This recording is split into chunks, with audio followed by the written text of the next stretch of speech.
అబ్బాయికి ర్యాంక్ అంటే పర్సెంటేజ్ చెప్పారు, 45% అన్నారు. క్వాలిఫై అయ్యిండు ఎంసెట్లో. అయినా వాడు సరిగ్గా చదవలే. ఈ మగపిల్లవాడు కదా, వాడు వాళ్ళకి అలరా ఎక్కువ, చెప్పలేం. అంటే వీడు ఫోన్ ఇచ్చినాం కదా, ఇంటర్మీడియట్లో ఫోన్ ఇచ్చినాం. ఇక ఆ ఫోన్ గేమ్లో పెట్టిండు తలకాయ. కానీ నెంబర్ వన్గా ఆడు ఒక్కసారి చదవని సార్, ఒకసారి ఇట్లా బుక్ స్కాన్ చేస్తే రెండోసారి మొత్తం అట్లా దించేస్తాడు. ఇక ఆడు ఎక్కువసేపు చదవని సార్లా, కానీ ఆడు బుక్స్ తీయడు. ఓన్లీ ఎంసెట్ రాసిందంటే 45% క్వాలిఫై అయిందంటే వాడి నాలెడ్జ్తోనే రాసిండు. బుక్ అనేది తీలా. ఏం చదవాలి, ఏం రాయాలనేది ఏం లేదు.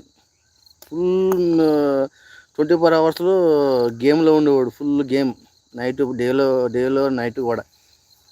కొన్ని గొడవలు కూడా అయినాయి ఆడుతో, నాకు ఫైటింగ్లు కూడా అయినాయి. ఫైటింగ్ దాకా వెళ్ళదు అనుకో ఎగ్జామ్ టైంలో. కాకపోతే వాడుకున్నది ఒక టాలెంట్ ఏంటంటే, వాడుకున్న నాలెడ్జ్తో బుక్ అనేది తీసుకోకుండా ఎంసెట్ ఆడుకున్న బ్రెయిన్ తోటి రాసిండు, క్వాలిఫై